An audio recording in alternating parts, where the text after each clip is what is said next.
Bueno, vamos a desgranar una historia que es tremenda.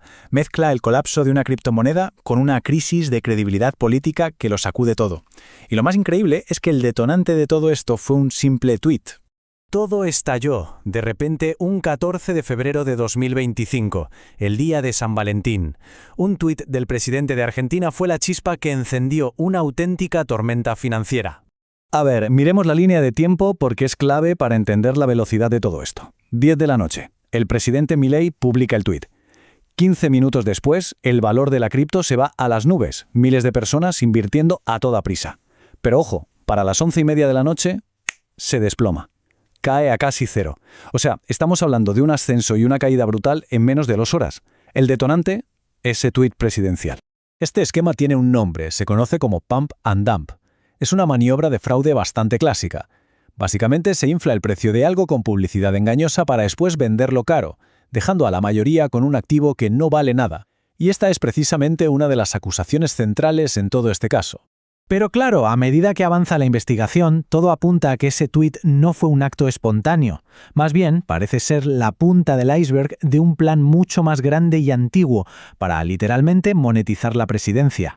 Y aquí aparece una figura central, Mauricio Novelli, un lobista que, según las fuentes, actuaba como el gatekeeper, es decir, la persona que tenía la llave, la que controlaba quién podía y quién no podía acceder al presidente Milei. El peritaje que se le hizo al teléfono de Novelli fue revelador. Se encontraron borradores de planes para exprimir la imagen presidencial. Había de todo, desde acuñar monedas de oro con la cara de Milei hasta lanzar merchandising oficial o incluso vender reuniones exclusivas con el presidente a cambio de dinero. Esta frase de Charles Hoskinson, el CEO de una empresa cripto muy importante llamada Cardano, lo resume todo. Él mismo contó que el equipo de Novelli le ofreció acceso directo a Milei y la propuesta era simple. Si pagabas, sucedían cosas mágicas. Así de explícito. Y este número es fundamental. $5 millones.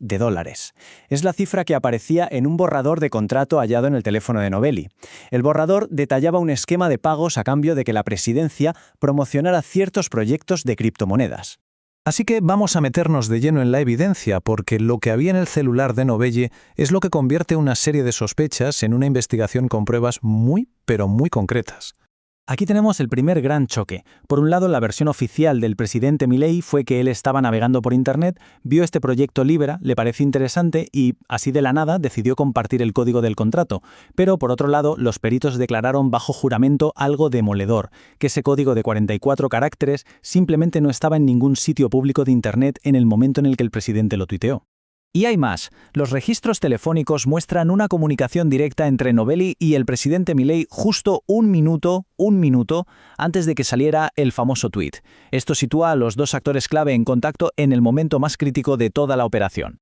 Y esto es importante, porque la evidencia sugiere que no fue algo de una sola vez. Hablamos de una relación financiera que venía de antes. Según los mensajes y audios del propio Novelli, él le hacía pagos mensuales a Javier y a Karina Milei. Empezaron con $2.000, luego subieron a $4.000.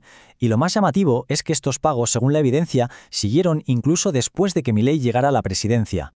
Como si fuera poco, el celular de Novelli también destapó toda una red de empresas offshore en paraísos fiscales como Delaware o las Islas Vírgenes Británicas, además de cuentas bancarias en Miami y Panamá. Toda una estructura financiera sofisticada diseñada para mover dinero por todo el mundo. Ahora bien, el escándalo de Libra es enorme, pero no es el único frente abierto que tiene el gobierno. Y esto nos lleva a otro caso que también pone en jaque la imagen que proyectan.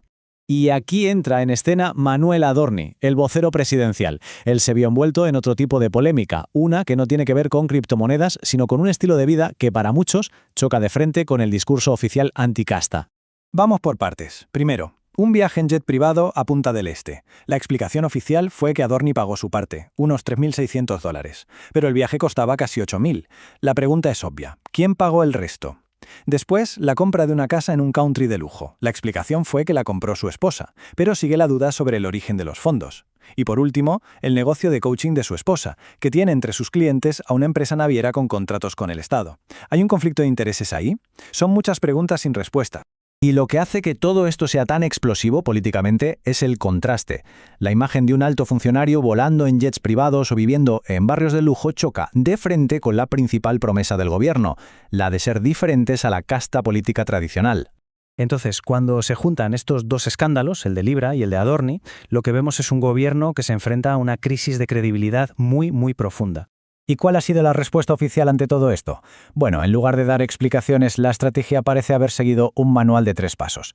Primero, negar todo. Segundo, atacar a quienes publicaron la información. Y tercero, y esto es clave, argumentar que las pruebas se consiguieron de forma ilegal y que por lo tanto no valen.